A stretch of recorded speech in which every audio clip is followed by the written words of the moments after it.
Y vi volar por en medio del cielo a otro ángel que tenía el Evangelio eterno para predicarlo a los moradores de la tierra, a toda nación, tribu, lengua y pueblo.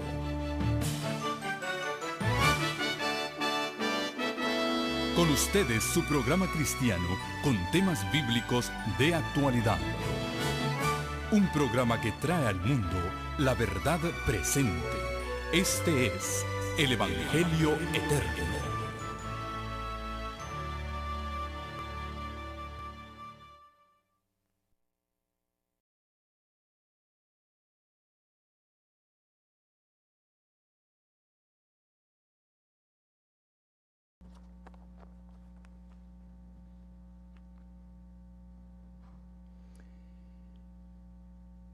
En nuestro primer tema de esta serie que lleva por título Un carácter sellado para la eternidad, vimos esta mañana el clímax de todas las edades, la coronación de Cristo sobre el mar de cristal y ese grupo especial de redimidos que estarán cerca del trono, y detrás de ellos esa gran muchedumbre de todos los redimidos de toda nación, tribu, lengua y pueblo. Hoy vamos a ver un poquito más de cerca sobre ese grupo especial de redimidos, esa última generación que estará viva en esta tierra cuando el Señor Jesús regrese. Vamos a buscar Apocalipsis capítulo 14. El título del tema de esta tarde lleva por título Las características de los 144,000. Comenzando con el versículo 1 dice así: Después miré, y aquí el Cordero estaba en pie sobre el monte de Sión, y con él 144,000, que tenían el nombre de él y de su Padre escrito en la frente. Y oí una voz del cielo como el estruendo de muchas aguas, como sonido de un gran trueno. La voz que oí era como de arpistas que tocaban sus arpas y cantaban un cántico nuevo delante del trono, delante de los 4 seres vivientes y de los ancianos, y nadie podía aprender aquel cántico, sino aquellos 144,000 que fueron redimidos de entre los de la tierra. Estos son los que no se contaminaron con mujeres, pues son vírgenes. Estos son los que siguen al Cordero por doquiera que va. En sus bocas estos fueron redimidos de entre los hombres como primicias para Dios y para el Cordero. Y en sus bocas no fue hallada mentira, pues son sin mancha delante del trono de Dios. Vamos a hacer una lista primero de cuáles son las características de este grupo especial de redimidos que Juan vio con el Cordero sobre el mar de vidrio y sobre el monte de Sión. En realidad, el número de los 144,000 está mencionado solamente en 2 lugares en la Biblia. Está mencionado en Apocalipsis 7 y en Apocalipsis 14. Esta mañana leímos los pasajes de Apocalipsis 7 que hablaban de esta compañía especial. Ahora acabamos de leer los pasajes de Apocalipsis 14. Pero aunque solamente el número está mencionado en 2 lugares en la Escritura, el grupo especial a la cual hace referencia esta Escritura está también mencionado en varios otros lugares de la Biblia, como vamos a aprender, aunque no se menciona el número específico. Vamos a comenzar haciendo una lista de esas características. Yo siempre que he dado este tema le he llamado las 7 características de los 144,000. Pero en realidad hoy la vamos a hacer más larga a la lista, porque esas 7 características están en el pasaje de Apocalipsis 14, pero hay algunas otras características más que le vamos a seguir agregando a la lista. Primera característica, dice que los 144,000 tenían el nombre del Cordero y del Padre escrito en la frente. Por favor, coloquen allí, característica número 1, tenían el nombre del Cordero y del Padre escrito en la frente. En un momento vamos a ver lo que representan esas características o qué incluyen. Por ahora vamos a hacer la lista primero. Segunda característica. Dice que cantan un cántico nuevo, versículo 3, que nadie puede aprender sino aquellos 144,000. Segunda característica, entonces, cantan un cántico diferente, un cántico nuevo, y nadie más sino los 144,000 pueden cantar ese cántico. Tercera característica, segunda parte del versículo 3. Nadie puede cantar o aprender ese cántico sino aquellos 144,000 que fueron redimidos de entre los de la tierra. Característica número 3. Los 144,000 son redimidos de entre los de la tierra. Característica número 4. Versículo 4. Estos son los que no se contaminaron con mujeres, pues son vírgenes. La cuarta característica, son vírgenes. Ya vamos a ver lo que eso significa también. Y dice que son vírgenes porque no se contaminaron con mujeres. Característica número 5. Estos son los que siguen al Cordero por doquiera que va. Siguen al Cordero continuamente, donde quiera que el Cordero va, ellos van con él. Característica número 6. Estos fueron redimidos de entre los hombres como primicias para Dios y para el Cordero. Se les llama primicias, es una característica especial. Así que anoten la número 6, son primicias para Dios. Ya en la característica número 3, habíamos puesto que son redimidos de entre los de la tierra, y aquí vuelve y agrega, son redimidos de entre los hombres de la tierra. Esa la pueden poner junta con la que ya está mencionada, redimidos de entre los hombres de la tierra. Y entonces la característica número 7, en sus bocas no fue hallada mentira, pues son sin mancha delante del trono de Dios.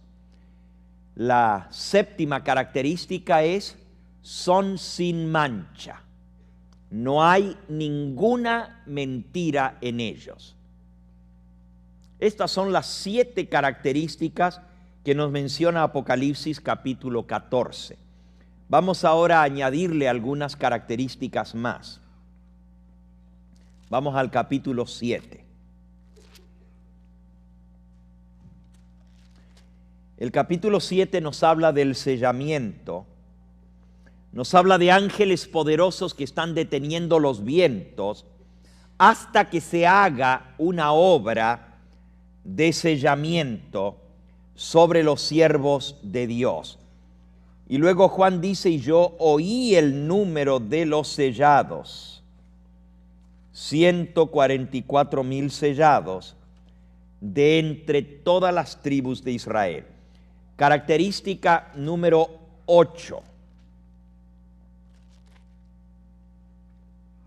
Son sellados de las tribus de Israel. A diferencia de la gran multitud que vienen de toda nación, tribu, lengua y pueblo, los 144,000 son solamente de las tribus de Israel. Esa es la característica número 8. También vamos a ver qué significa eso. Recuerden que el libro de Apocalipsis es un libro simbólico, usa símbolos para enseñarnos la verdad, y vamos a ver el simbolismo de cada una de esas cosas. Característica número 9. Tienen el sello del Dios vivo en su frente. Tienen el sello del Dios vivo en su frente. Dice, no hagáis daño a la tierra, ni al mar, ni a los árboles, hasta que hayamos sellado en sus frentes a los siervos de nuestro Dios. Y oí el número de los sellados, 144,000 sellados, de todas las tribus de los hijos de Israel. Así que la característica número 9 es que tienen el sello del Dios vivo en la frente. Esta característica es muy similar a la número 1 que anotamos. Tienen el nombre de Dios y del Cordero en la frente.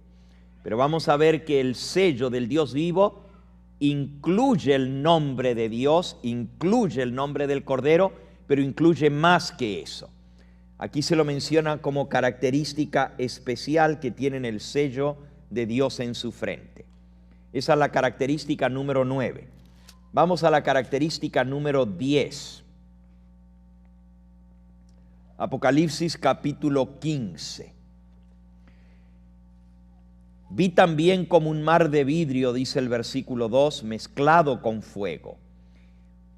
Y a los que habían alcanzado la victoria sobre la bestia y su imagen y su marca y el número de su nombre, en pie sobre el mar de vidrio con las arpas de Dios. Esta característica nos habla de 4 victorias que van a ganar, que van a lograr, que van a conseguir este grupo particular, este grupo especial.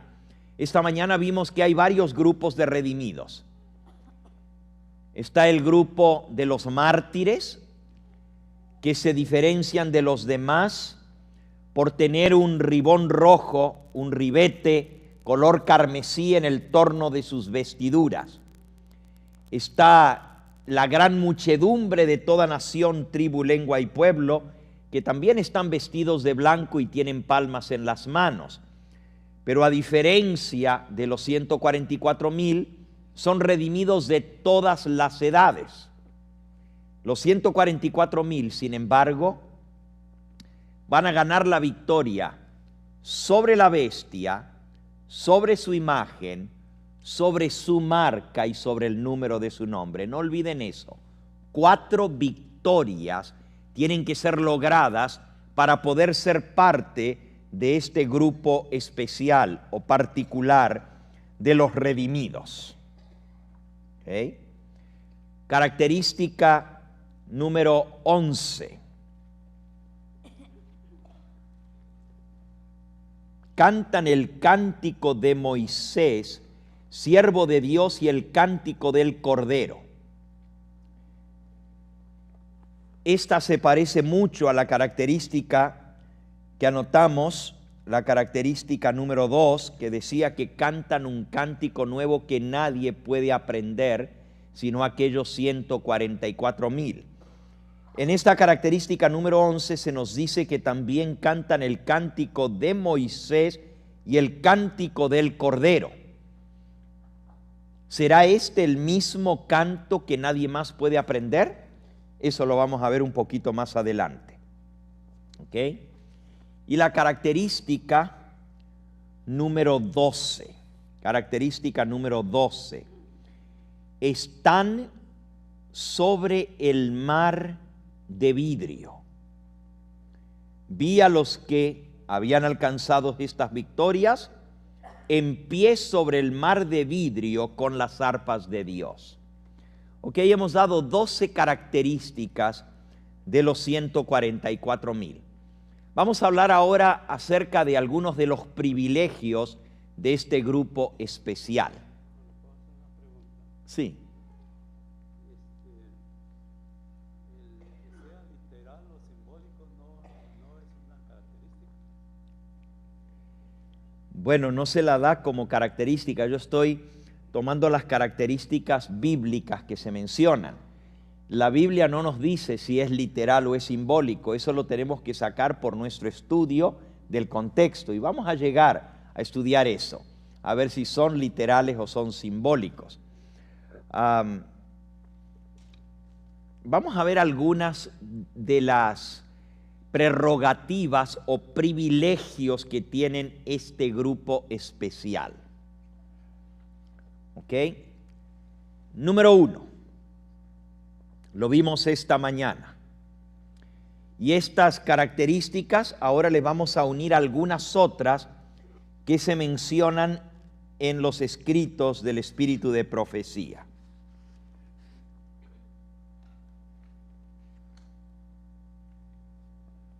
Página 16 de Primeros Escritos.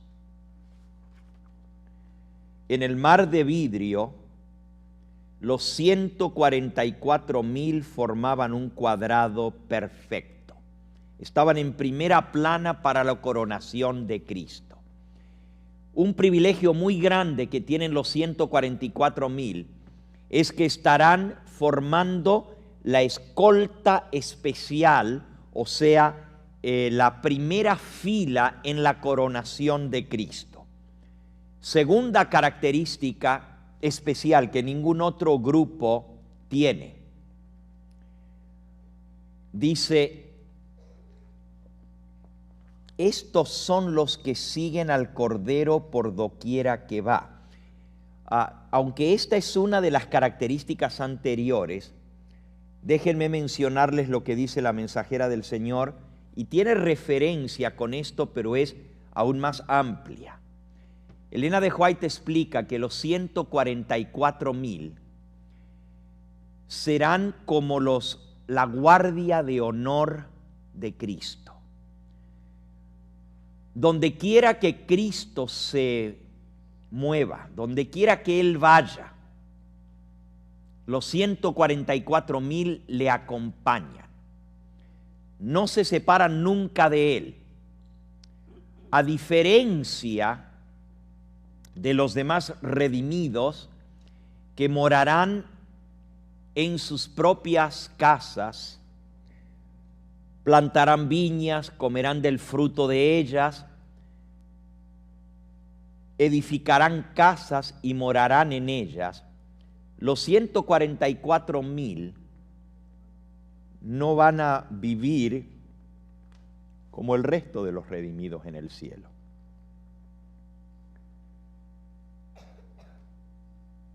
Van a acompañar a Jesús continuamente. Y aquí hay una característica muy interesante. Déjenme leerles aquí. Primeros Escritos, página 19.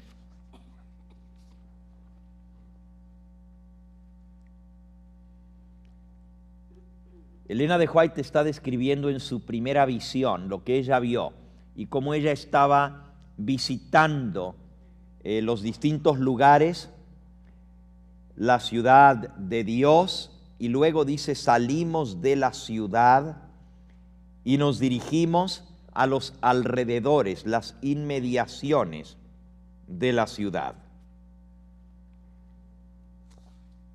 Comenzamos a mirar las espléndidas afueras de la ciudad, la parte de afuera. Y entonces ella describe que la ciudad estaba rodeada por 7 montes. y comienza a describir cada uno de esos montes, uno diferente al otro. Algunos tenían árboles frutales, otros tenían pinos y coníferas, otros eran montes cubiertos de flores, etc. Hasta que finalmente ella llega a describir cuando llegan frente al séptimo monte, que es el monte de Sión. Dice así: el monte de Sión estaba delante de nosotros, y sobre el monte había un hermoso templo.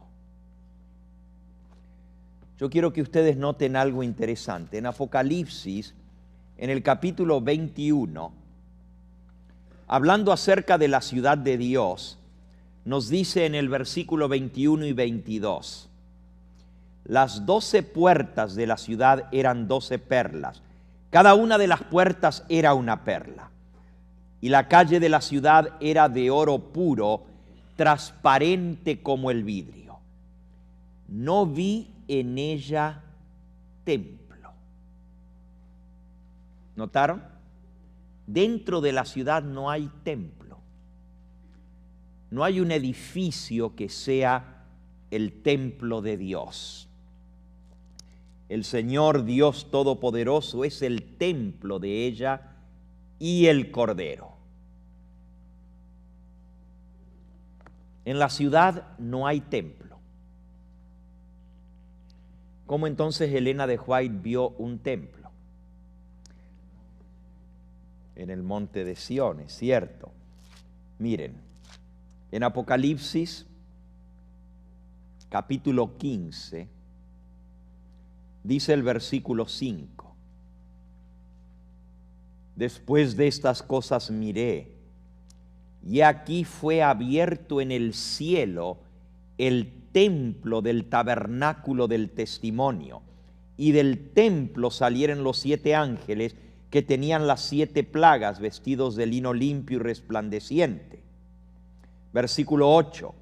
Y el templo se llenó de humo por la gloria de Dios y por su poder, y nadie podía entrar en el templo hasta que se cumpliesen las 7 plagas de los 7 ángeles. Capítulo 16 y versículo 1.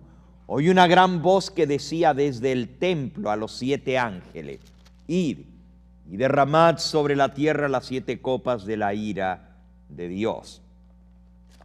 En varios de estos pasajes se menciona un templo en el cielo. Pero Apocalipsis 21 dice que en la ciudad de Jerusalén no hay templo. ¿Se contradice la Biblia? No. Justamente podemos entender esto al ver cómo Elena de White describe primero la ciudad y todo lo que vio dentro de la ciudad, y luego ella dice: salimos entonces y comenzamos a visitar las espléndidas afueras de la ciudad. Y entonces comienza a describir, como ya les dije, los 7 montes que rodean la ciudad. Y finalmente dice: llegamos al monte de Sión. Y delante de nosotros, sobre el monte de Sión, a los lados del norte de la ciudad, había un hermoso templo. Lo rodeaban otros 7 montes donde crecían rosas y lirios. Toda clase de árboles hermosos hermoseaban los alrededores del templo. El boj, el pino, el abeto, el olivo, el mirto, el granado y la higuera doblegada bajo el peso de sus maduros higos. Todos embellecían aquel paraje. Cuando íbamos a entrar en el santo templo, Jesús alzó su melodiosa voz y levantando su mano dijo: únicamente los 144,000 entran en este lugar. Y exclamamos: aleluya. Pónganle allí en una de esas características o privilegios. Primero mencionamos 12 características y ahora estamos hablando de los privilegios, los derechos o las prerrogativas que tienen los 144,000. Una de esas es que los únicos que entran dentro del templo son los 144,000. Página 19 de Primeros Escritos. Pastor, disculpe, ese templo es el que dice Daniel, que él miró al Hijo del Hombre viniendo en las nubes de los cielos y se dio, cuando estaba lanceando de día, lo llevaron a un carro. Ese es el mismo templo que menciona. Es el mismo templo que es la morada del Dios Todopoderoso. Ese gigantesco templo que está no dentro de la ciudad, sino en la parte de afuera de la ciudad, a los lados del norte, la morada del Todopoderoso. Es el mismo templo. Pero aquí en la visión que el Señor le dio a Elena de White, ella escuchó a Jesús que decía: solamente los 144,000 entran en este templo. ¿Por qué?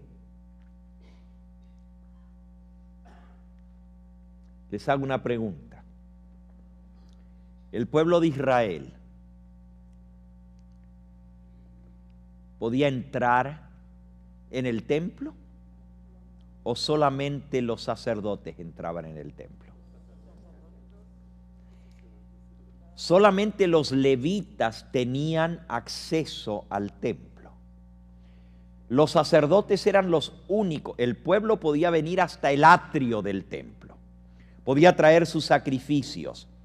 Podía ofrecerlos en el atrio del templo. Pero para ya entrar dentro del santuario propiamente dicho, dentro del lugar santo, solamente los sacerdotes tenían acceso a ese lugar. Y no solamente eso, en el lugar santísimo, el sumo sacerdote era el único que entraba. De igual manera, todos los redimidos tendremos acceso al atrio del templo. Podremos llegar hasta las inmediaciones del templo, llegar hasta el frente del templo, el atrio, pero solo los 144,000 entran en el templo. ¿Por qué? Obviamente porque están representados por el grupo de sacerdotes. Son un grupo especial que ministran con el Señor. Vean qué interesante. Apocalipsis capítulo 7.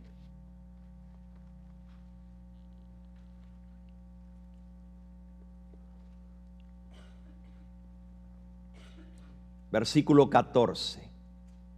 Y él me dijo: estos son los que han salido de la gran tribulación.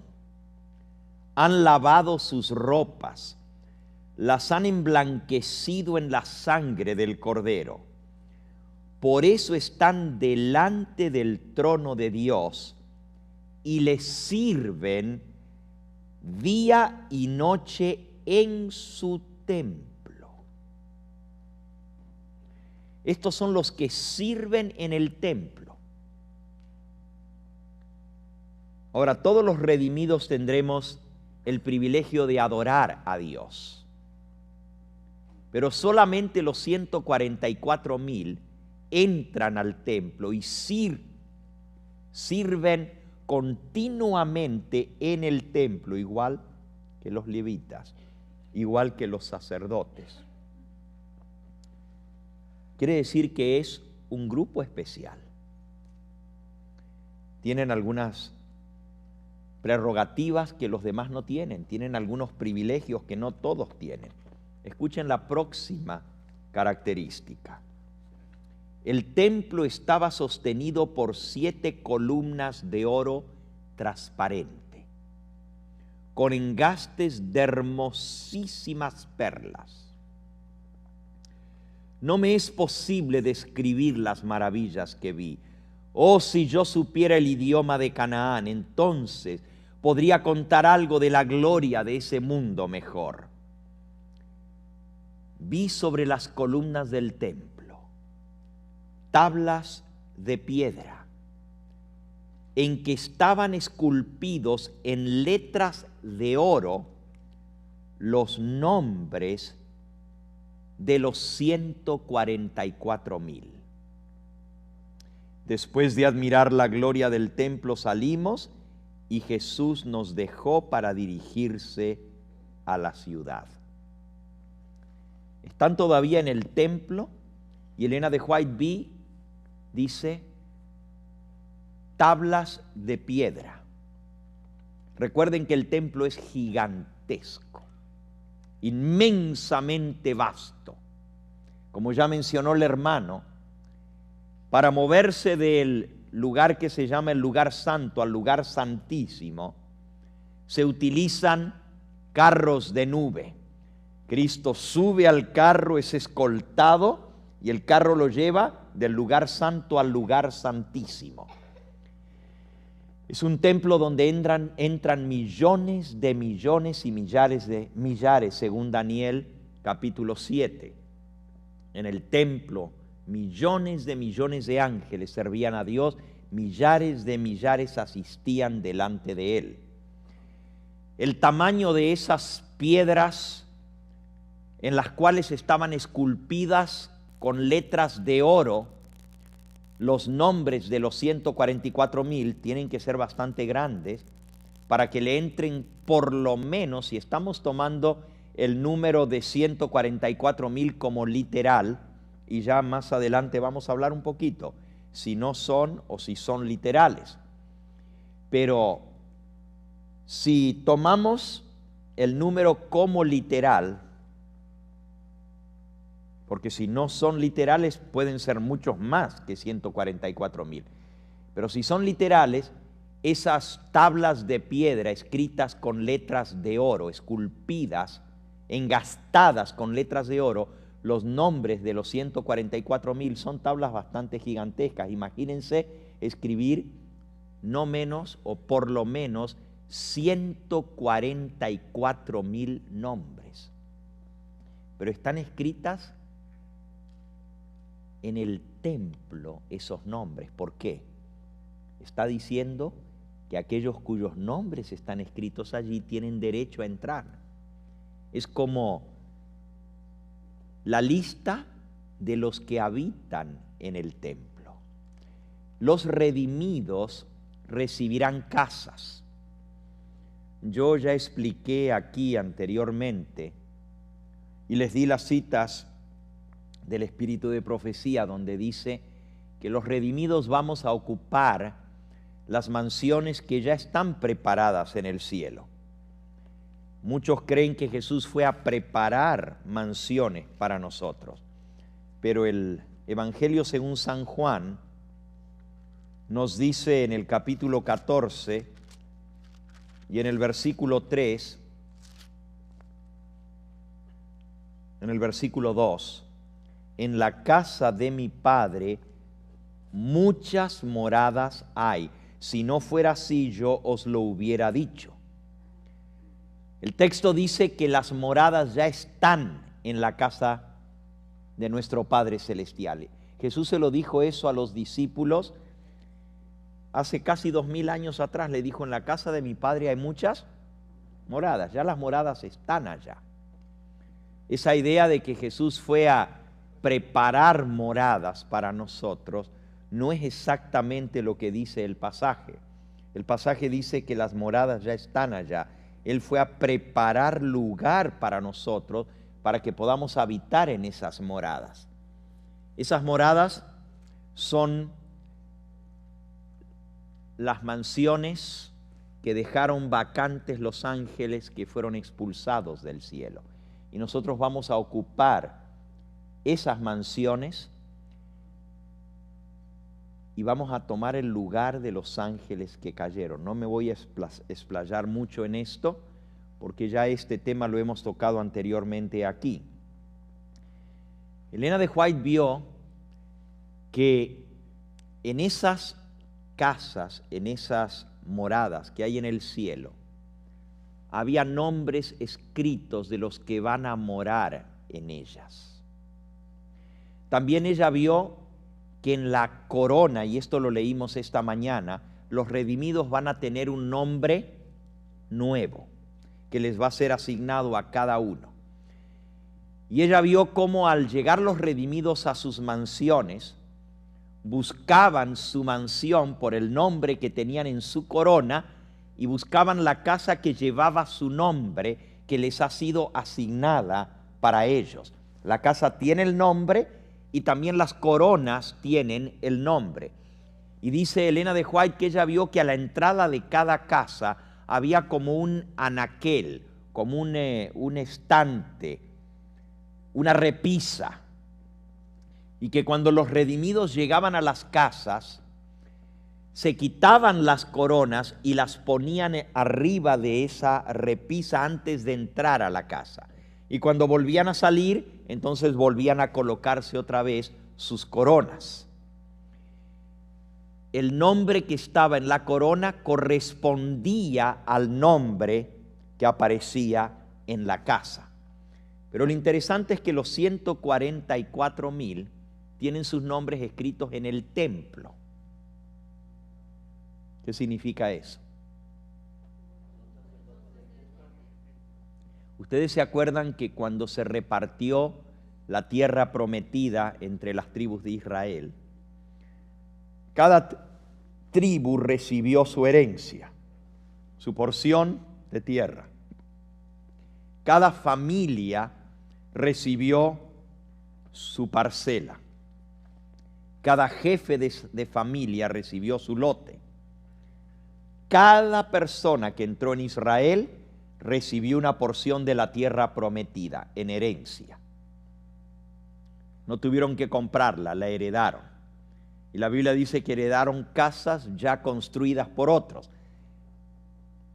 Fueron a comer de árboles que ellos no habían plantado. La tierra estaba poblada y fueron expulsadas muchas tribus y muchas gentes, ciudades enteras quedaron vacías y el pueblo de Israel vino a ocupar esos lugares. La única tribu que no recibió herencia fue la tribu de Leví. Cada tribu tenía su tierra, su porción. Pero los sacerdotes no recibieron porción y Dios dijo: yo soy vuestra porción, Leví, yo soy tu herencia.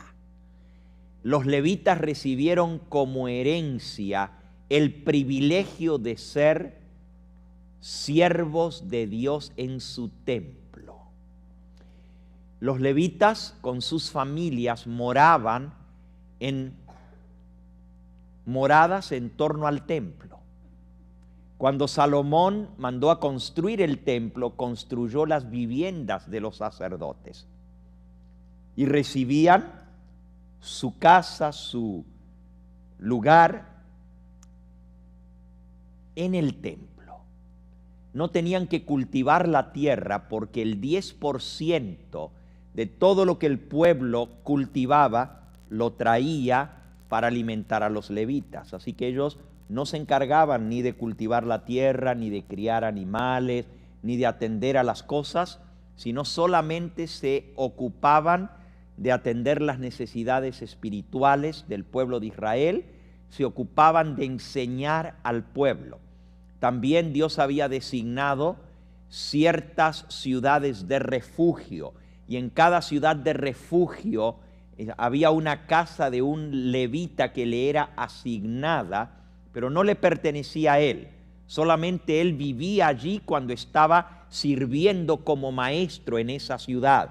Y ya luego que era trasladado a enseñar a otra ciudad, allá había una casa donde él moraba también. No recibían herencia. Por lo que estamos viendo, los 144,000 van a ser de esa clase especial representada por la tribu de Leví.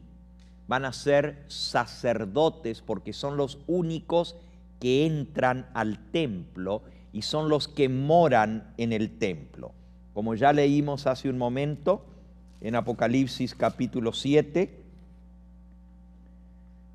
estos están delante del trono de Dios y le sirven de día y de noche en su templo. Y el que está sentado sobre el trono extenderá su tabernáculo sobre ellos. O sea, el tabernáculo de Dios va a estar sobre los 144,000. O sea, van a vivir con Dios. Todos los redimidos viviremos con el Señor, pero ellos van a vivir en la misma casa de Dios, donde Dios mora, en el templo, en los lugares preparados para los sacerdotes. Estos son algunos privilegios especiales de los 144,000 que no lo tienen el resto de los redimidos. Ya más adelante vamos a ver por qué reciben estos privilegios especiales que los demás no tienen. ¿Por qué son tan especiales? ¿Ok? Vamos entonces ahora a volver a las características. Estos fueron privilegios, ¿verdad? ¿Cuántos privilegios anotaron? Anotamos 12 características y anotamos cuántos privilegios o prerrogativas o diríamos premios de los 144,000. ¿Cuántos anotaron? ¿No más 3? Ok. Vimos que los 144,000 forman un cuadrado perfecto, son primera fila en la coronación de Cristo. Segundo, vimos que son los que acompañan a Cristo como escolta especial por todas partes. En tercer lugar, vimos que son los únicos que entran al templo, ministran con el Señor en su templo. No reciben herencia porque viven en el templo. ¿Okay? Estas son las características que hemos mencionado. También vimos que sus nombres están escritos en letras de oro engastadas sobre tablas de piedra en el templo de Jehová. Esas son algunas de las de los triunfos o de los privilegios que tienen los 144,000. Seguiremos viendo algunos otros más. Vamos ahora a ver las características. Mencionamos 12 y vamos a tocar por lo menos algunas, las más importantes en esta tarde. Vamos a comenzar por una que está repetida 2 veces en Apocalipsis 14. Dice, estos fueron redimidos de entre los de la tierra, y luego dice en el versículo 4, estos fueron redimidos de entre los hombres. Redimidos de entre los de la tierra, de entre los hombres de la tierra. ¿Qué representa esa característica? Bueno, en primer lugar, está claro que son redimidos.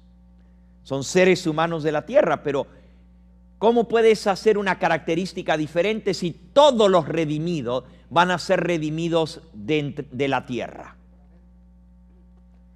Esta es una característica especial porque la vamos a comparar con algunos de los otros redimidos. Ustedes recuerdan que en Apocalipsis capítulo 7 se menciona 2 grupos de redimidos. Primero los 144,000 del versículo 1 al 8. En el versículo 9 se menciona otro grupo de redimidos. Dice, después de esto miré, y aquí una gran multitud, la cual nadie podía contar, de todas naciones, tribus, pueblos y lenguas. A diferencia de los 144,000, que sí se pueden contar, porque hasta Dios da el número de los 144,000 y lo menciona específicamente, la gran multitud no se puede contar, es innumerable. A diferencia de los 144,000 que son sellados de las tribus de Israel, los 144,000 salen de toda nación, tribu, lengua y pueblo. A diferencia de los 144,000 que no se contaminaron con mujeres, la gran muchedumbre sale de Babilonia.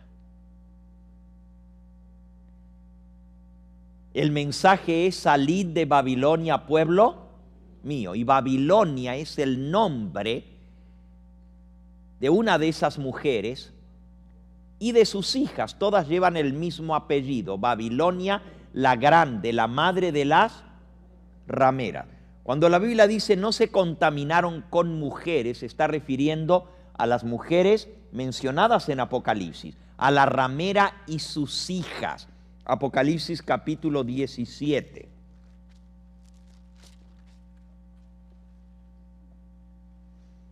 Ven acá, dice el versículo 1.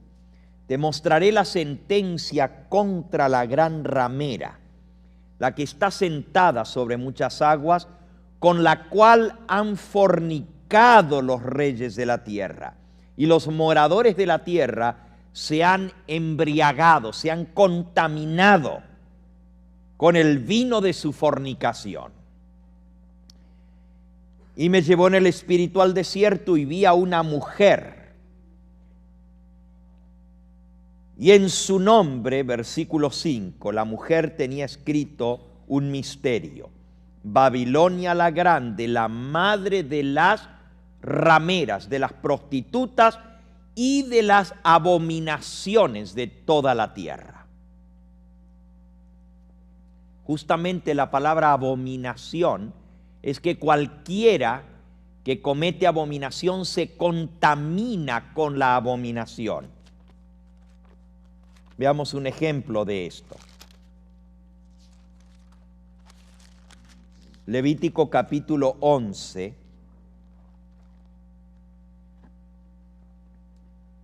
Levítico capítulo 11, versículo 43. No hagáis abominables vuestras personas con ningún animal que se arrastra, ni os contaminéis con ellos, ni seáis inmundos por ellos.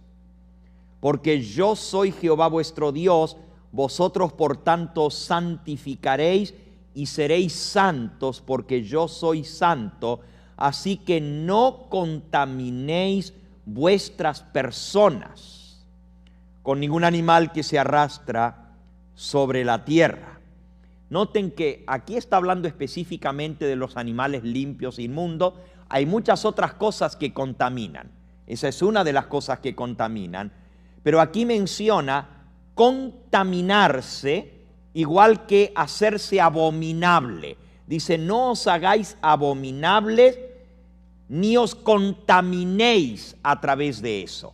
La abominación y la contaminación van juntas. Cuando una persona comete abominación, se vuelve abominable y se contamina con la abominación.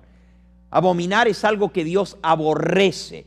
Y cuando yo participo de la abominación, entonces me vuelvo inmundo o contaminado.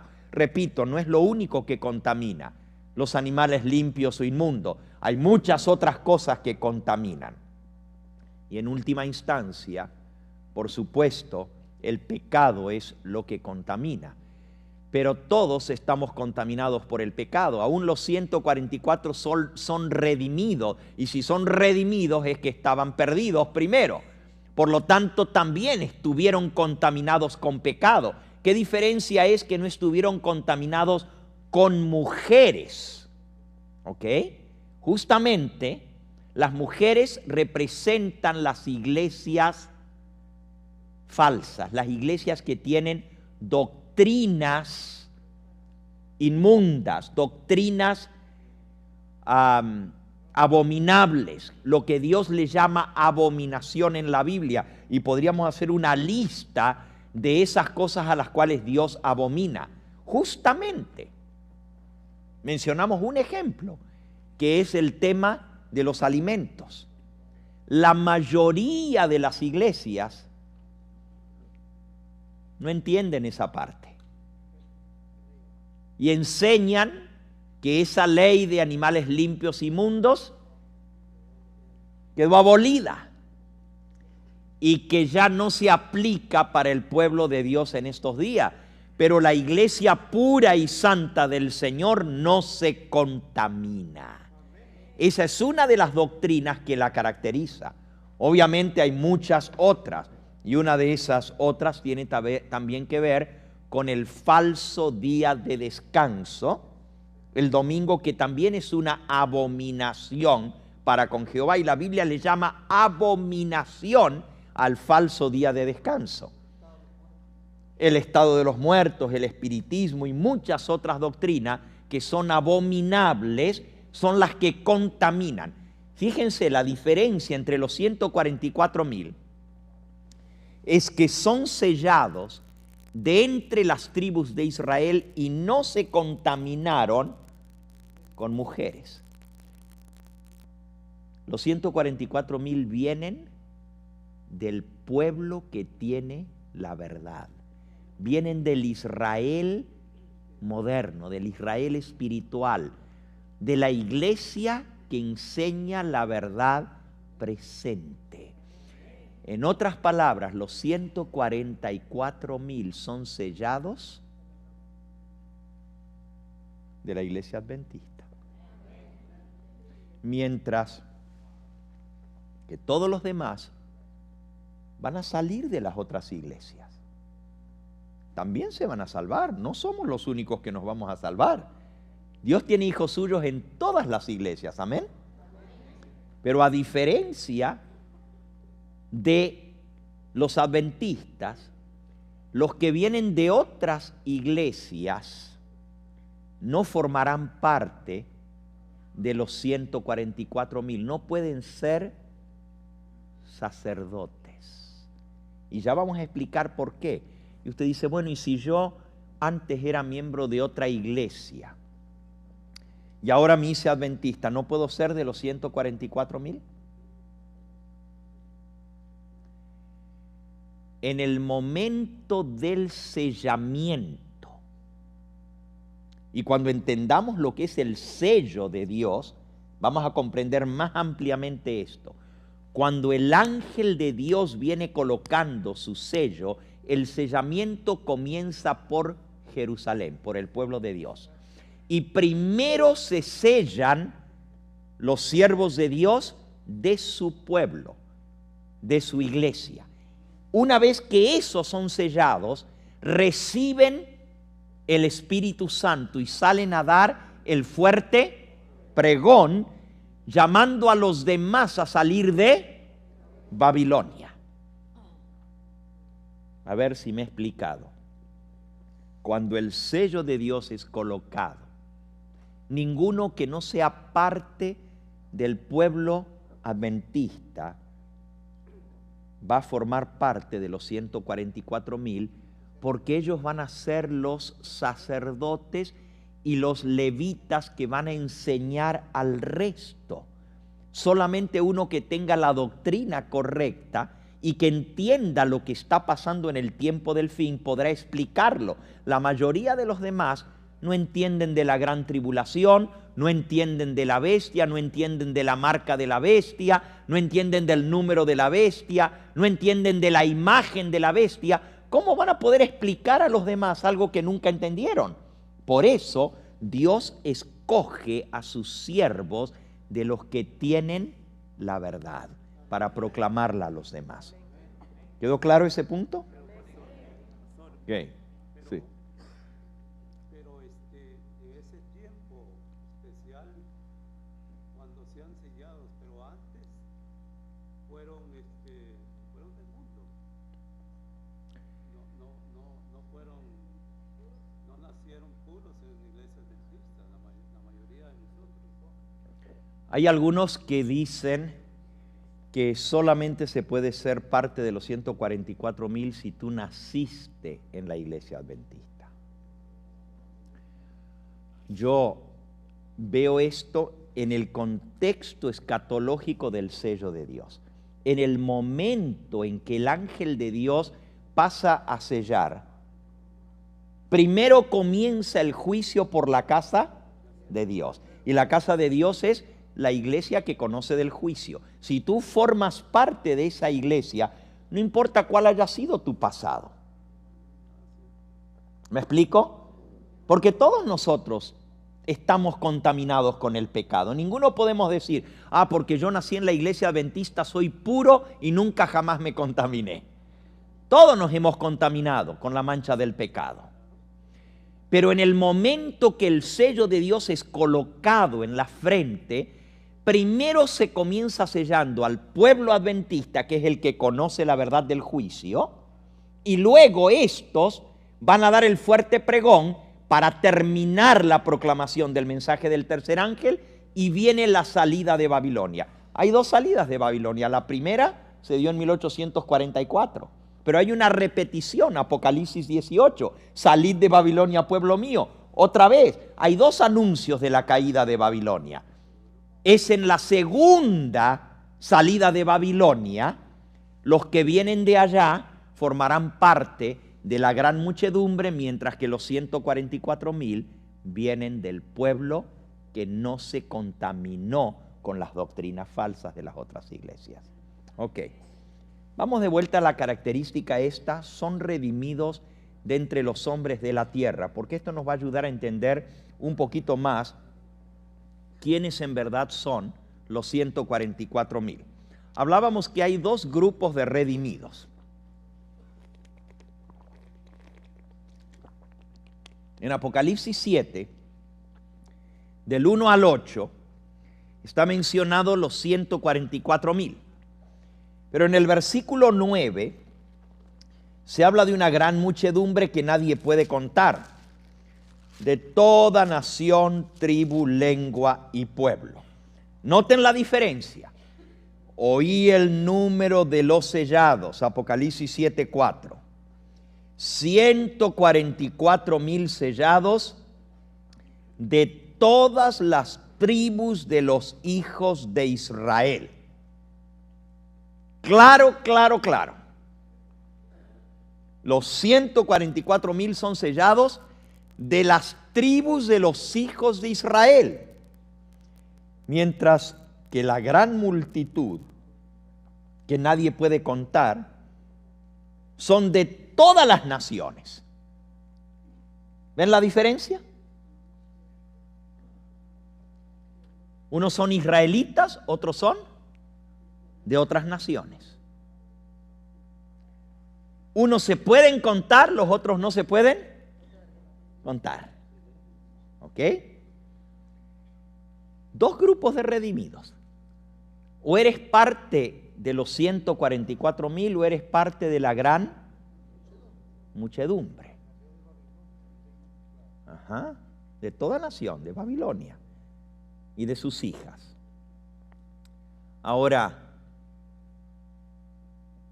estos dos grupos de redimidos es muy interesante, porque los 144,000 dice que son redimidos de entre los hombres de la tierra. ¿De dónde son redimidos los otros? Veamos. Vamos al libro de Oseas.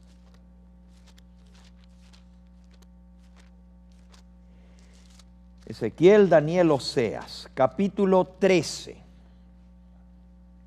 versículo 14. Oseas, capítulo 13 y versículo 14.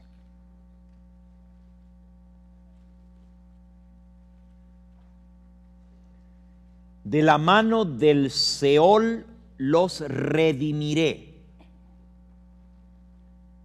¿Qué cosa es el Seol? El sepulcro. De la mano del Seol los redimiré. Los libraré de la muerte, o los sacaré de la muerte. Oh muerte, yo seré tu muerte, yo seré tu destrucción, oh sepulcro. Aquí está hablando de gente que va a ser redimida del Seol, del sepulcro. Pero los 144,000 son redimidos de entre los hombres de la tierra. ¿Qué diferencia hay entre ser redimidos del sepulcro y ser redimidos de entre los hombres que están sobre la tierra? Es muy interesante esa diferencia. Ahora, cuando la contrastamos, nos queda más claro. Vamos a ver otra vez estos dos mismos grupos contrastados. Primera de Tesalonicenses, capítulo 4. Les dije que el grupo de los 144,000 está mencionado en otros pasajes de la Biblia, aunque no se menciona el número, pero el grupo está mencionado. O sea, las características. Comencemos con Primera de Tesalonicenses 4, versículo 13 en adelante. Dice: tampoco queremos, hermanos, que ignoréis acerca de los que duermen, para que no se entristezcáis como los otros que no tienen esperanza. Porque si creemos que Jesús murió y resucitó, así también debemos creer que traerá Dios con Jesús a la vida a los que durmieron en él. Por lo cual os decimos esto en palabra del Señor, que nosotros que vivimos, que habremos quedado hasta la venida del Señor, no precederemos a los que durmieron. Porque el Señor mismo, con voz de mando, con voz de arcángel y con trompeta de Dios, descenderá del cielo, y los muertos en Cristo resucitarán primero. Luego nosotros los que vivimos, los que hayamos quedado, seremos arrebatados juntamente con ellos a recibir al Señor en las nubes, en el aire, y así estaremos para siempre con el Señor. ¿Cuántos grupos de redimidos se mencionan acá? Se habla de dos grupos de redimidos. Primero se habla de los muertos en Cristo. Está hablando de los que han muerto y dice: no queremos que ignoréis acerca de los que duermen. Y se dice que los muertos en Cristo van a resucitar en su venida. Pero también el apóstol dice: nosotros los que vivimos, los que hayamos quedado hasta la venida del Señor, no precederemos a los que durmieron. Dos grupos de redimidos: los que van a resucitar del sepulcro y los que hemos de estar vivos para ver venir al Señor Jesús en las nubes. Redimidos de la tierra, redimidos del sepulcro. Interesante. Vamos a otro pasaje. Primera de Corintios, capítulo 15, versículo 51. He aquí os digo un misterio. No todos dormiremos, pero todos seremos transformados en un momento, en un abrir y cerrar de ojos a la final trompeta, porque se tocará la trompeta y los muertos serán resucitados incorruptibles y nosotros seremos ¿qué? Transformados. ¿Cuántos grupos de redimidos? Dos. Los muertos que van a resucitar incorruptibles y los vivos que seremos ¿qué?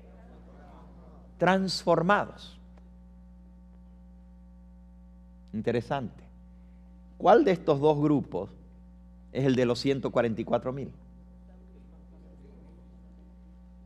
Luego nosotros los que vivimos, los que hayamos quedado hasta la venida del Señor, no precederemos a los que durmieron.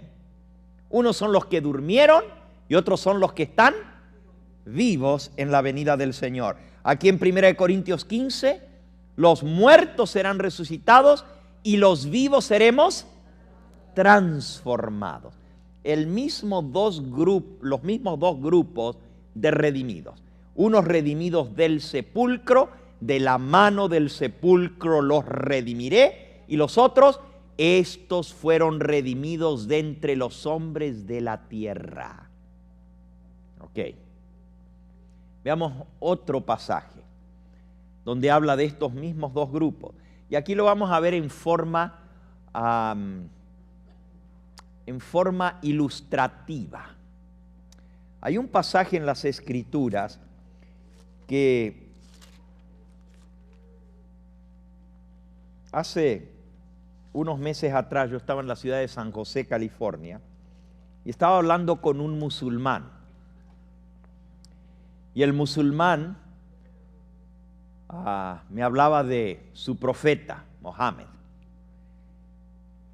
Y yo le traté de decir que Mohammed no podía ser profeta genuino por algunas profecías que había dado y no se habían cumplido.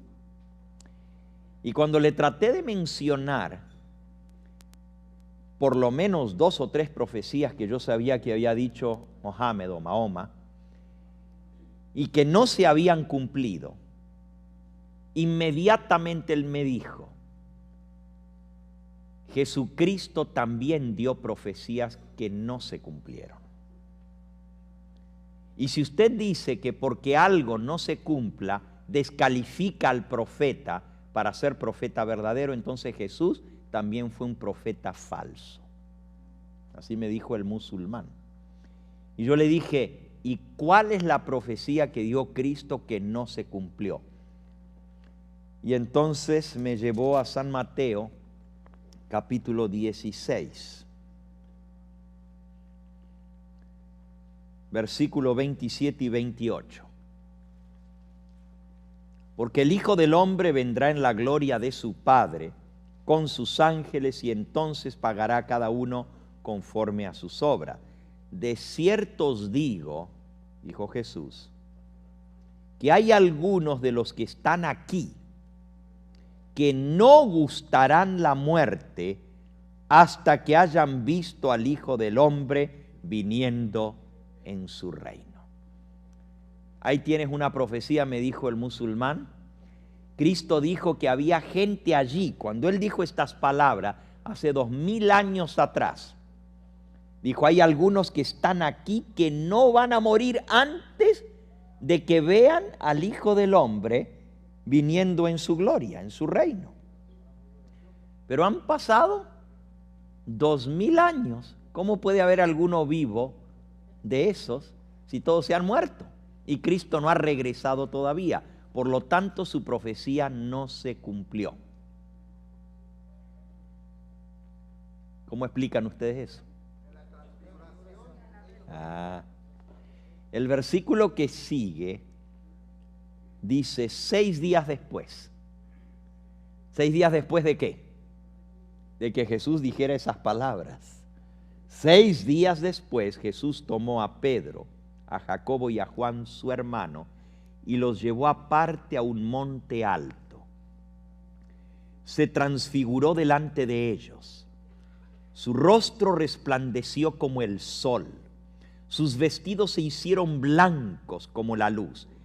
Y aquí se les aparecieron Moisés y Elías hablando con él. Entonces Pedro dijo a Jesús: Señor, bueno es para nosotros que nos quedemos aquí. Si quieres, hagamos aquí 3 enramadas, una para ti, otra para Moisés y otra para Elías. Y mientras él aún hablaba, una nube de luz los cubrió. Y aquí una voz desde la nube que decía: Este es mi Hijo amado en quien tengo complacencia. Una voz de la nube, de la luz. Al oír esto, los discípulos se postraron sobre sus rostros y tuvieron gran temor. ¿Por qué la Escritura dice 6 días después de que Jesús dijo esas palabras? Se transfiguró delante de ellos, su rostro brilló como el sol, sus vestiduras se volvieron blancas como la luz, y se aparecieron hablando con él Moisés y Elías. ¿Qué entendieron los discípulos por esto? La segunda venida de Cristo. Exactamente. Los 3 que estaban allí eran Pedro, Jacobo y Juan. 2 de ellos hablaron de este episodio. Uno fue Juan y el otro fue Pedro. Vamos a ver lo que escribió el apóstol Pedro con respecto a ese evento. Segunda de Pedro capítulo 1, versículo 16. Dice: porque no os hemos dado a conocer el poder y la venida de nuestro Señor Jesucristo, siguiendo fábulas artificiosas, sino como habiendo visto con nuestros propios ojos su majestad. Fíjense, lo que les hemos dicho, que Jesús va a venir en gloria, en majestad, no son cuentos, no son fábulas. Nosotros les hemos dado a conocer del poder que tiene Cristo y de la venida, como que lo hemos visto con nuestros propios ojos. Versículo 17. Pues cuando Él recibió de Dios Padre honra y gloria, le fue enviada desde la magnífica gloria una voz que decía: este es mi Hijo amado en el cual tengo complacencia. Y nosotros oímos esta voz enviada del cielo cuando estábamos con Él en el monte santo. Pedro da testimonio y dice: eso que pasó allí fue una demostración visible, real, que vimos con nuestros ojos de la gloria, de la majestad y de la venida de nuestro Señor Jesucristo. Así que las palabras de Cristo se cumplieron. Hay algunos de los que están acá que no verán la muerte antes de que vengan al Hijo del Hombre en su reino. Ahora, ¿por qué Moisés y por qué Elías? ¿Qué tiene que ver esto con los 144,000? Dos grupos de redimidos. Moisés representa a uno y Elías representa al otro. ¿A quién representa Moisés? A los muertos que han de resucitar para estar en el reino de Dios. Moisés murió. La Biblia dice que murió en el monte Nebo, en la cumbre del Pisga. Y dice que fue enterrado. Deuteronomio capítulo 34. Subió Moisés de los campos de Moab al monte Nebo, a la cumbre del Pisga, que está enfrente de Jericó, y le mostró Jehová toda la tierra de Galaad hasta Dan, toda la tierra prometida.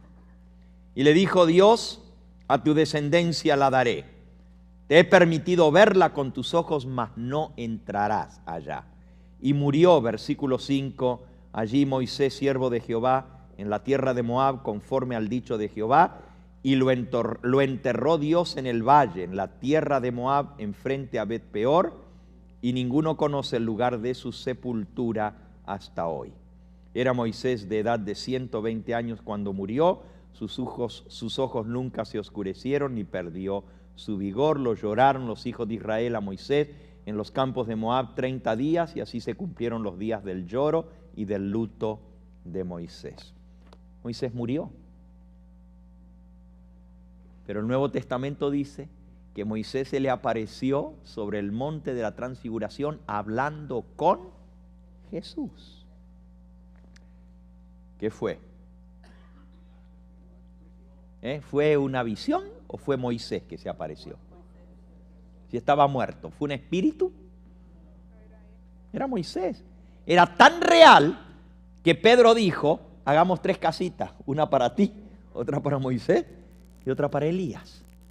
Literalmente Moisés se apareció, no era un fantasma, no era el espíritu de Moisés, era Moisés el que se apareció allí hablando con Jesús.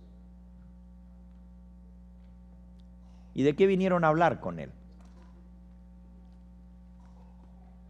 ¿Qué creen ustedes que vinieron a hablar con él? ¿Alguno de ustedes saben cuál fue la conversación entre Moisés y Elías y Jesús? A ver, vamos a ver. Nosotros leímos en Mateo, pero ahora vamos a leer en Marcos la misma historia. Marcos capítulo 9.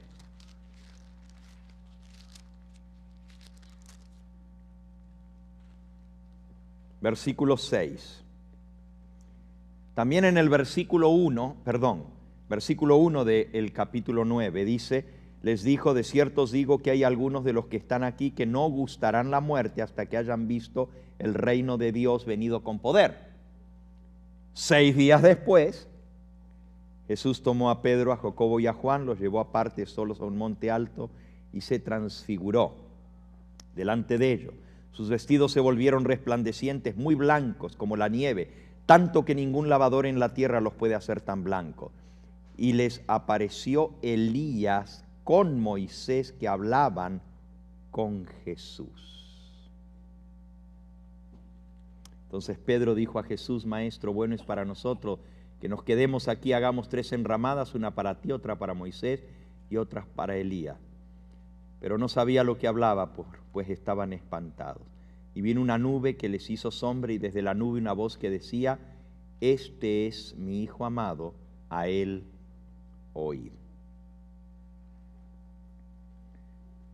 Esta es la misma historia y vuelve a conectarla con lo que dijo Cristo, que algunos no gustarían la muerte hasta que hubieran visto el reino de Dios. Ahora, si vamos a San Lucas en el capítulo 9, nos va a dar por lo menos un indicio de lo que hablaron entre Moisés y Elías.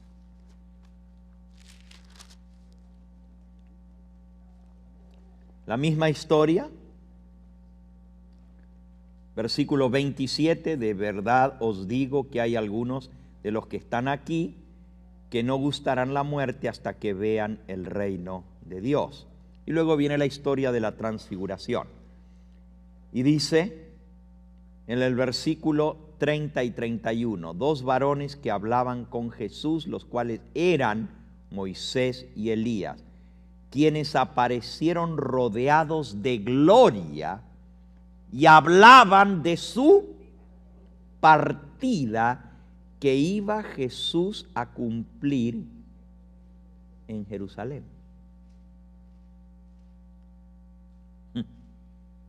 ¿Cuál fue el tema de la conversación? De su partida, de su éxodo. La palabra partida en el idioma original dice, hablaron de su éxodo, de su salida. ¿Cuál salida? ¿Por qué Moisés y Elías? Hermanos, Elías partió y fue llevado al cielo sin gustar la muerte.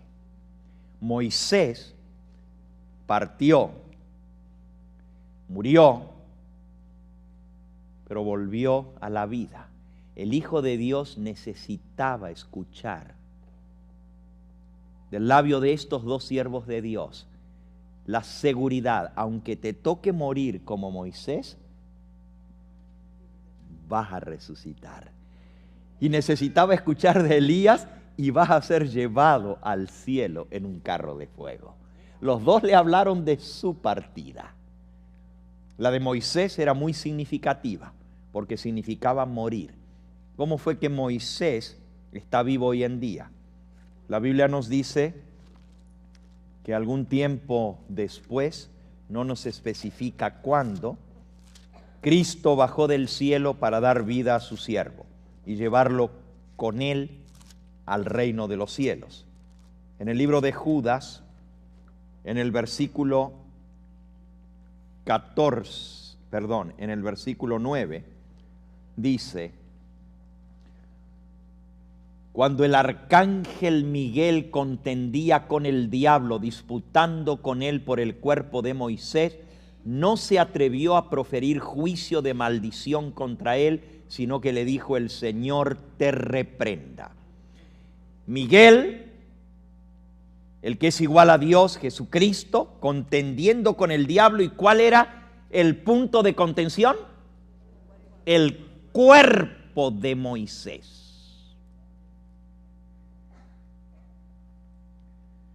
Hubo una contienda cuando Cristo vino a resucitar a Moisés.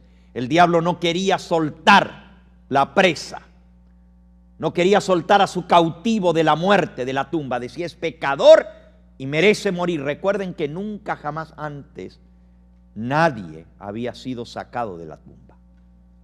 El diablo creía que ese era su dominio, que ese era su derecho. Y ahora por primera vez Jesús iba a reclamar a uno de sus fieles de la tumba para resucitarlo. Y el diablo peleó con él, contendió con él. ¿Quién de los dos ganó? Obviamente Jesucristo salió vencedor, resucitó a Moisés y lo llevó al cielo resucitado. La aparición de Moisés y de Elías no es prueba de que los muertos están conscientes, ni que de los espíritus de los muertos están en el cielo. Al contrario, lo que prueba es la verdad de la resurrección de los muertos. Ahora, ¿por qué menciono esto? ¿Qué tiene que ver con lo que estamos estudiando de los 144,000? El mismo dos grupos de redimidos representa el reino de Cristo y su venida. Cuando Él venga habrá dos grupos de redimidos. Los que están representados por Moisés, que van a ser redimidos del sepulcro, y los que están representados por Elías, que van a ser llevados al cielo sin gustar la muerte. ¿Dónde está el texto que dice que Elías no murió? Ajá, está en el libro de Reyes.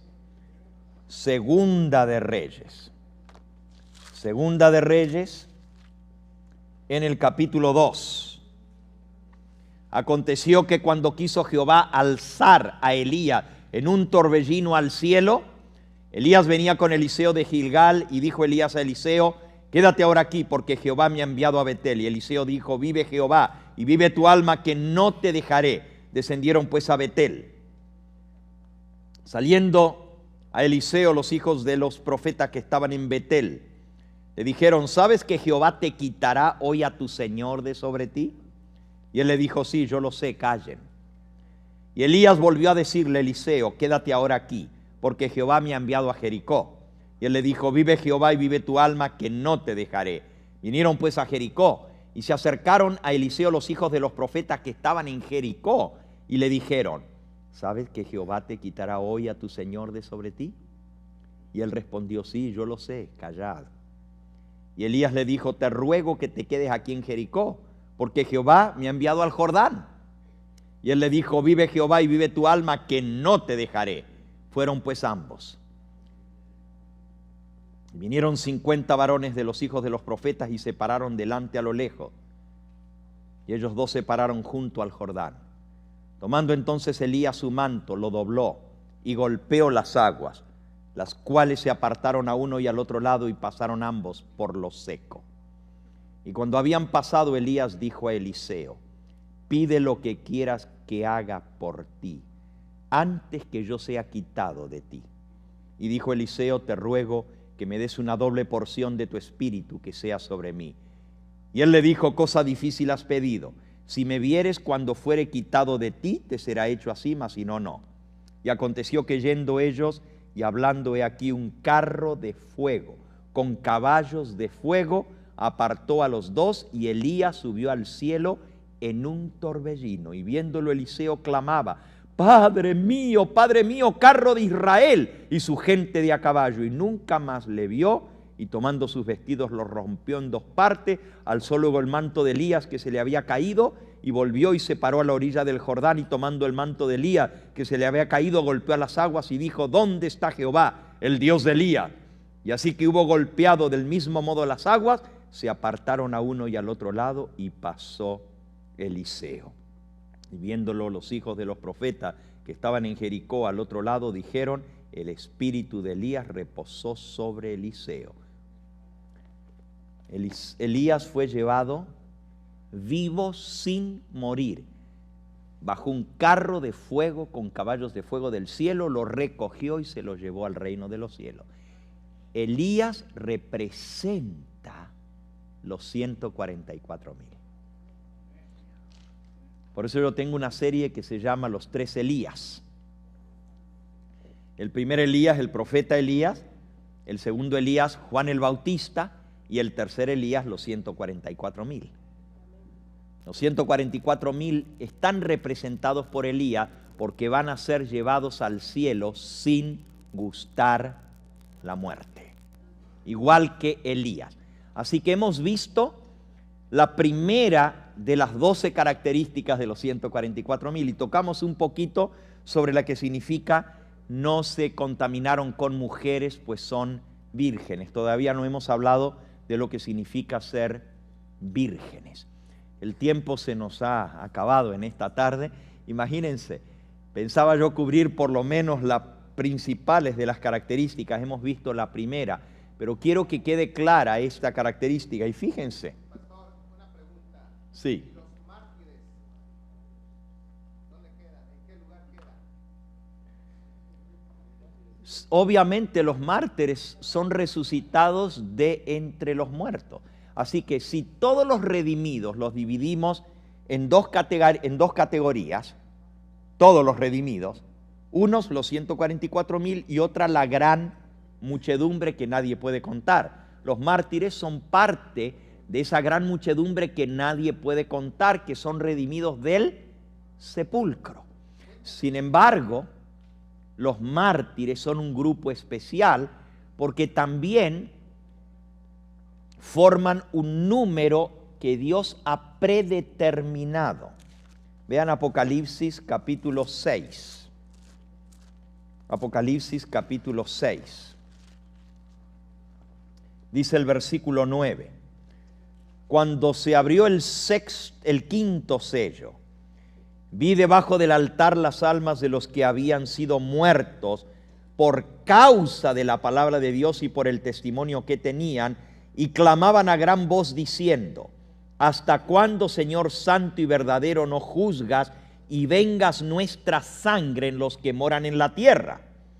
Y se les dieron vestiduras blancas, y se les dijo que descansasen todavía un poco de tiempo, y aquí viene, hasta que se completara el número de sus consiervos y sus hermanos que también habían de ser muertos como ellos. Hay un número que se tiene que completar de los mártires y que no se completó bajo el quinto sello.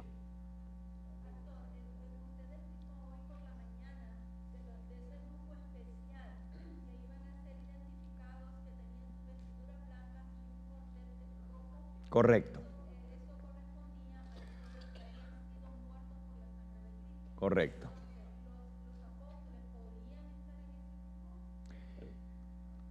Todos con excepción de Juan, porque Juan no murió como mártir, murió de muerte natural.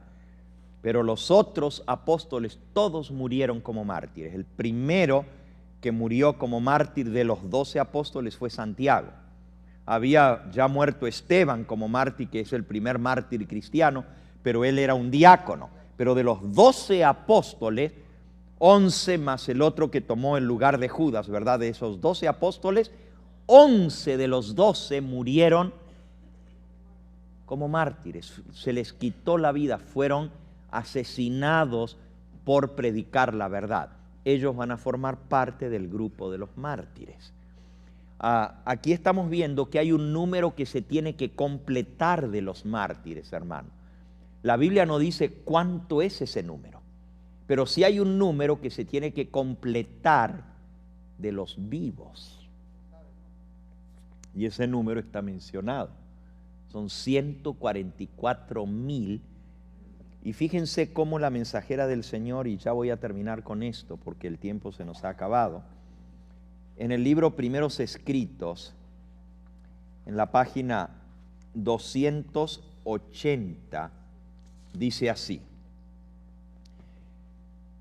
vi ángeles que iban y venían de uno al otro lado del cielo. Un ángel con tintero de escribano en la cintura regresó de la tierra y comunicó a Jesús que había cumplido su encargo, quedando sellados y numerados sus santos. El ángel que coloca el sello de Dios va sellando, pero también va contando, numerando los santos. Vi entonces que Jesús, quien había estado oficiando ante el arca de los 10 mandamientos, dejó caer el incensario y alzando las manos, exclamó en alta voz: consumado es. y toda la hueste angélica se quitó sus coronas cuando Jesús hizo esta solemne declaración: el que es injusto sea injusto todavía, el que es inmundo sea inmundo todavía, el que es justo practique la justicia ainde, y el que es santo santifíquese todavía. Oh, perdón, dije ainde, eso es portugués, todavía. Todos los casos habían sido fallados para vida o para muerte. Mientras Jesús oficiaba en el santuario, había proseguido el juicio de los justos muertos primero y luego el juicio de los justos vivientes. Cristo, habiendo hecho expiación por su pueblo y habiendo borrado sus pecados, había recibido su reino. Escuchen ahora lo que dice: estaba completo el número de los súbditos de su reino. Estaba consumado el matrimonio del Cordero. El reino y el poderío fueron dados a Jesús y a los herederos de la salvación, y Jesús iba a reinar como Rey de Reyes y Señor de señores. Y luego un poquito más adelante en el mismo capítulo, cuando Jesús sale del santuario, comienzan a caer las plagas, pero ninguna de esas plagas toca a los que están con el sello de Dios. Y entonces dice: en aquel terrible momento, después de cesar la mediación de Jesús en el santuario, a los santos vivientes les toca vivir sin intercesor en la presencia de un Dios santo. Había sido decidido todo caso, había sido numerada cada joya. 3 veces menciona que los 144,000 son sellados y numerados, son contados. Hasta que se completa el número, ya leímos, se había completado el número de los que iban a formar parte de ese grupo de los 144,000. Así que es un número que se tiene que completar. Los mártires también es un número que se tiene que completar. Ese no nos dice cuántos son, el número de los mártires. Y si quieren saber más, se los digo, el número de los salvados también es un número que se va a completar.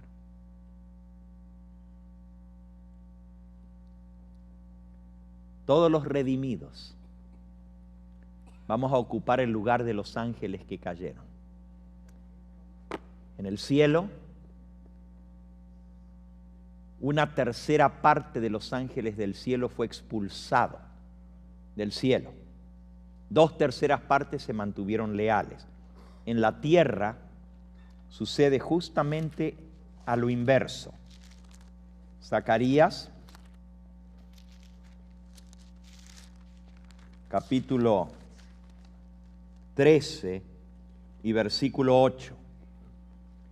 Acontecerá en toda la tierra, dice Jehová, que las 2/3 partes serán cortadas en ella y se perderán, mas la 1/3 parte quedará con vida, se salvará. Así que en el cielo, 1/3 parte fue cortado y se perdió. En la tierra, 1/3 parte se salva y 2/3 partes se pierden. Justo a la inversa. ¿Por qué? Porque los redimidos vamos a ocupar el lugar de los ángeles que cayeron. Bien, vamos a terminar por aquí. Y esto no es predestinación. Dios predestina caracteres, como vamos a aprender en esta serie que estamos iniciando hoy. Esta mañana dimos el primer sermón, hoy, esta tarde, el segundo. El martes voy a continuar, y el tema del martes es sellados por tribus. ¿Qué significa que vamos a ser sellados por tribus? ¿Cómo es eso? Eso vamos a ver el martes, así que no te pierdas ese tema, es sumamente interesante. ¿Qué significa que vamos a ser sellados por tribus? ¿Okay?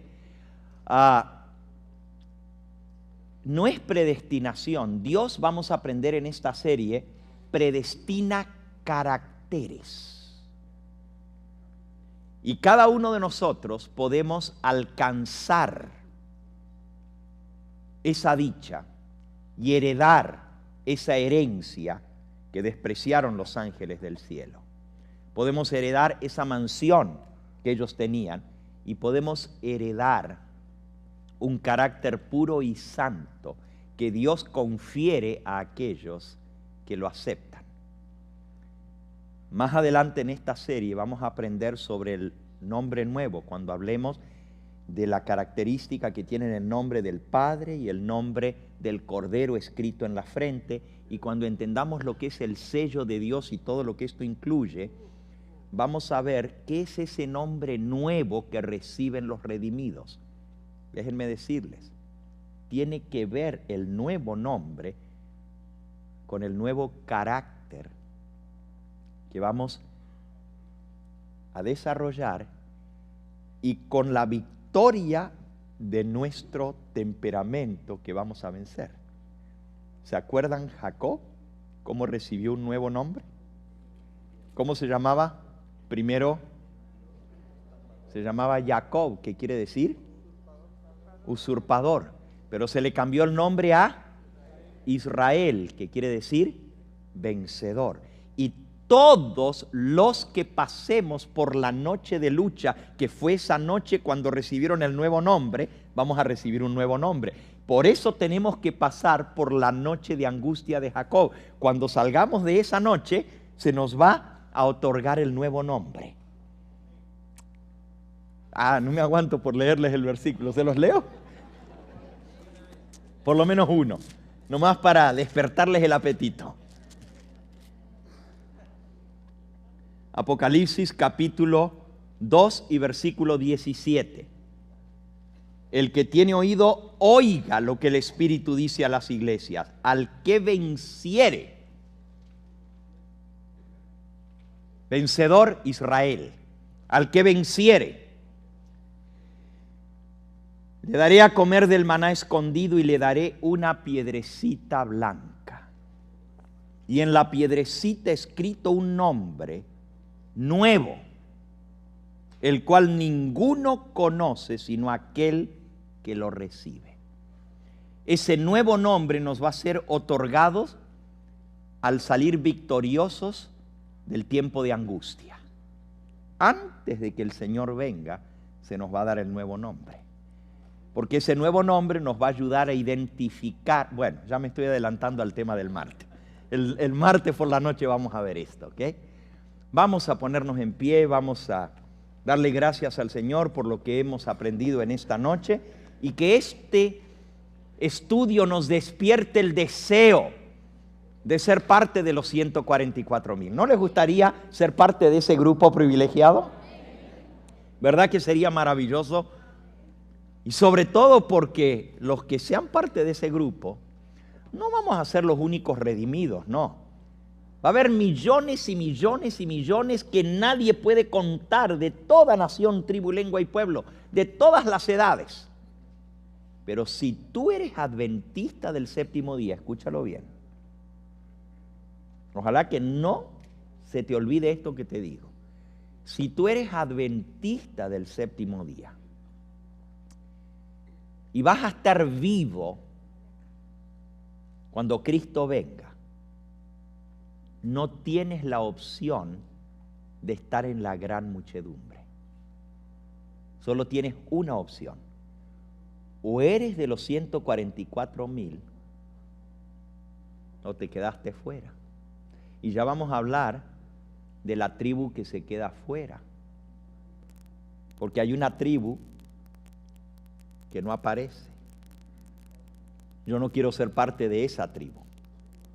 Pero si tú eres adventista del séptimo día y conoces esta verdad que nosotros conocemos, y estás vivo cuando venga Cristo, tienes que ser parte de los 144,000, porque si no tienes el sello de Dios en tu frente, lo que vas a tener es la marca ¿de qué? De la bestia. No hay otra alternativa. Algunos hermanos dicen, ay, es que es tan difícil ser parte de los 144,000. Mira esas características, sin pecado, sin mancha. Eso está muy difícil. Una hermana me dijo una vez, yo me conformo con ser la última en la fila. Que me den un lugarcito allí, aunque no entre al templo, que me dejen barrer por afuera, dice. Y si no puedo estar entre los 144,000, quisiera estar por lo menos entre la gran muchedumbre. Y yo le dije, hermana, entonces usted quiere estar muerta cuando venga el Señor, ¿verdad? No, yo quiero estar viva. Pues entonces, a luchar por ser de los 144,000. Porque la gran muchedumbre son los que son redimidos del sepulcro. Pero si estás entre los vivos, tienes que estar entre los 144,000. Que el Señor nos ayude. Vamos a cantar el himno número 350. Y ese himno dice, vestido blanco yo tendré, corona eterna ceñiré. Feliz allí podré gozar en el Edén sin par. Ese es el destino que tenemos todos los cristianos, pero especialmente los 144,000. Pero para eso tenemos que caminar en esa luz ahora. Marchar en la divina luz, marcharé, siempre marcharé, en las huellas del buen Jesús, siempre marcharé. Vestido blanco yo tendré, corona eterna ceñiré, feliz allí podré gozar en el Edén. Para caminar con Cristo en el cielo hay que caminar con Él aquí en la tierra. Marcharé con mi guía fiel. Marcharé con mi guía fiel. Marcharé, siempre marcha. Hay que triunfar. Siempre marcharé. Vestido blanco yo tendré. Corona eterna ceñiré. Feliz allí podré gozar. En el Edén sin par. Los 144,000 también tienen que salir a buscar a las almas. Nadie que sea de los 144,000 podrá entrar en el cielo si no ha ganado a lo menos un alma. Tercera estrofa, marcharé.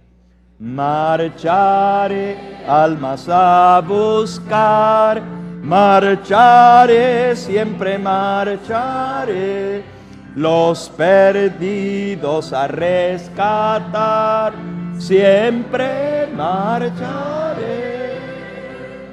Vestido blanco yo tendré, corona eterna ceñiré. Feliz allí podré gozar en el Edén sin mar. Y para ser de los 144,000 hay que ser un israelita vencedor, recibir un nuevo nombre. Solo los vencedores recibirán ese nuevo nombre. Última estrofa.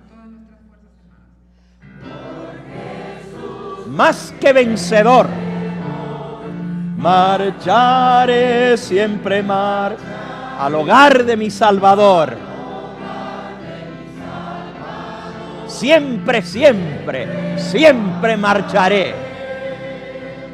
Vestido blanco yo tendré, corona eterna ceñiré. Feliz allí podré gozar en el Edén sin par. ¿A cuánto les gustaría ser parte de los 144,000? ¿Cuántos saben que si no son parte de los 144,000, o van a estar muertos o se van a perder? ¿Lo entienden ahora? ¿Lo entienden? Ok, vamos a pedirle al Señor que nos ayude a, por la fe en Cristo, tener la fe para ser un vencedor. Si hay alguien aquí en esta noche que está luchando con un pecado que no ha podido vencer, un vicio, una situación que lo tiene muy atribulado, que le ha pedido muchas veces al Señor que le dé la victoria y no ha podido. Quizás tiene rencor en su vida. Quizás no ha podido perdonar a su padre o a su madre o a su hermano, a un ser querido o a un amigo. Quizás hay alguien que tiene una raíz de amargura en su corazón y necesita la victoria. Hoy es el momento de pedirle al Señor que te dé esa victoria. Si tú eres uno de esos que acabo de mencionar, que tiene algo que necesita vencer en su vida, un pecado con el cual ha estado luchando y pidiéndole al Señor la victoria, pero ha vuelto a caer y ha vuelto a caer, y quieres lograr en estos 40 días con Jesús la victoria completa sobre ese pecado que te atribula, ven, acércate aquí, vamos a pedirle al Señor que Él comience a hacer la obra en tu vida, que Él disipe las tinieblas de tu mente, que te haga entender que sí es posible vencer con Cristo Jesús. Ven, acércate. Vamos a pedirle de todo corazón que Él haga el milagro en nuestras vidas.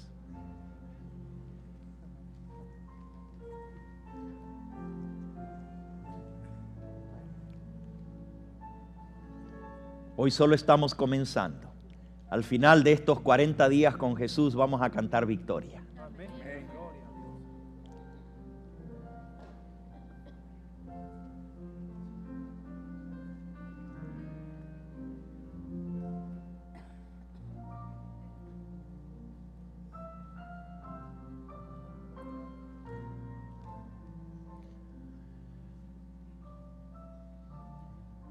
Yo sé que para los hombres parece imposible.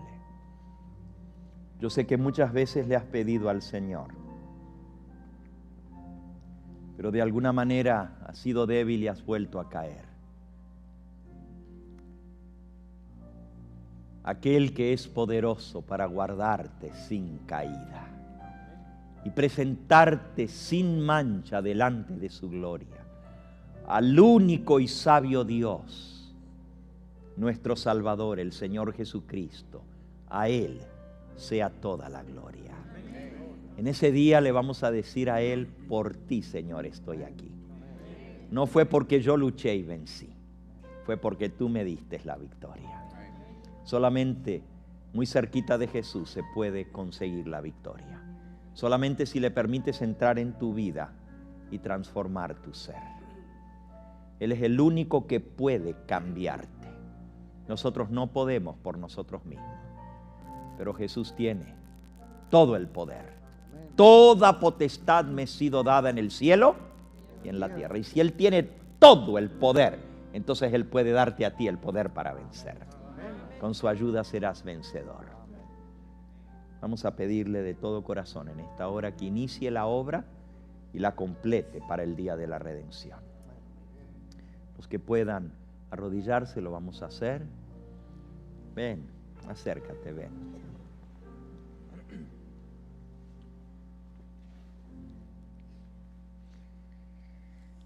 Padre Santo y Dios nuestro, con corazones compungidos, estamos delante de ti, reconociendo que estamos viviendo en un tiempo muy solemne. El juicio de los muertos que se ha estado celebrando en el cielo ya por tantos años está a punto de terminar. Muy pronto los libros se abrirán para los que estamos vivos en esta tierra. Y los habitantes de este mundo seremos examinados según el carácter que poseyamos en ese momento, y quedará sellado ese carácter para toda la eternidad. Señor, no nos sentimos aptos ni dignos. Sabemos que hay demasiadas cosas en nuestra vida, demasiados hilos sueltos que todavía no hemos podido vencer. Por eso estamos aquí. Y de todos los pecadores, yo soy el primero. Te pido, Señor Jesús, por tu gracia, por ese nombre todopoderoso. Que tú me ayudes a mí a obtener la victoria sobre mis defectos de carácter. Tú los conoces, Señor. Y también tú me los has mostrado al identificar claramente la tribu a la cual yo pertenezco. Me doy cuenta, Señor, de que hay mucha lucha, pero grande victoria para aquel que confía en ti. Por eso vengo delante de ti humilde, a pedirte que la obra que iniciaste en mí, la completes antes que mi nombre sea llamado a comparecer. Y que pueda tener ese nombre escrito en mi frente, el nombre del carácter de Jesús reflejado en mi vida. Bendice a cada hermano y hermana que se ha unido a mí en esta oración. Señor, entendemos que no podemos vencer por nosotros mismos. Por eso queremos iniciar una jornada contigo. Una jornada de 40 días de comunión, de 40 días de entrega a ti, de 40 días de consagración y santificación. Y Señor, los 40 días son solamente un símbolo, porque entendemos que habiendo desarrollado, Señor, esa característica de estar en comunión contigo diariamente, ese hábito, así como respiramos, así como nos levantamos y así como comemos, queremos vivir cada día en comunión contigo. Es la única manera de lograr la victoria. Te pido que bendigas a cada alma que está aquí. Algunos están sufriendo por situaciones en su vida. Hay vicios, Señor, que no han podido ser rotos. Hay cosas, cadenas que nos atan desde hace años, hábitos que hemos cultivado por tanto tiempo, actitudes, negativismo en nuestra vida, y que el diablo se aprovecha de esas debilidades para acosarnos y azuzarnos. Señor, ya no queremos ser así. Ya no queremos seguir siendo lo que siempre hemos sido. Queremos victoria y sabemos que en ti hay poder para vencer. Que tu Espíritu Santo nos señale claramente la debilidad de carácter contra la cual hemos de luchar este día, el día de mañana. Y ponnos, Señor, en circunstancias tales que pueda aflorar la debilidad, para que al reconocerla podamos entregarla a ti para que tú nos des la victoria. Amén. Bendice a cada hermano y hermana que con fe ha pasado aquí adelante. Sabemos que una oración no es una varita mágica para darnos la victoria. Sabemos que hay que doblar rodillas todos los días. Sabemos que hay que orar diariamente y que diariamente tenemos que correr a refugiarnos en aquel que es más poderoso que nosotros. Danos, Señor, la fe para entender y creer que cuanto más débiles somos y lo reconocemos, más poderosos podemos llegar a ser en Cristo Jesús. Que al contrario, los que nos creemos fuertes somos los más débiles, porque vamos a luchar porque nos creemos fuertes y vamos a fracasar miserablemente. Pero al reconocer que no podemos y que somos débiles y pecadores, correremos a ti para refugiarnos en los brazos de Jesús. Amén. Danos, Señor, la dicha de ganar una victoria a la vez. Y nosotros seremos muy cuidadosos de darte a ti la gloria y la honra. Jamás diremos, yo logré vencer esto. Al contrario, diremos, Señor, soy polvo y ceniza, soy basura y gusano, pero tú me diste la victoria. Alabado sea tu nombre. Sella este mensaje en nuestro corazón y úsalo como parte del proceso del sellamiento en nuestra vida, para que al entender lo que es el sello de Dios ese afianzamiento en la verdad, de tal manera que no podamos ser removidos, podamos cada día afianzarnos en un pilar más, en una característica más, hasta que nuestra vida refleje todo tu carácter. Gracias por escucharnos, gracias por perdonarnos, gracias por lavarnos y limpiarnos en la sangre de Cristo. Danos ahora tu Espíritu Santo. Entra en nosotros, Señor. Una vez más te pedimos que entres y hagas tu morada en nosotros. Te abrimos nuestro corazón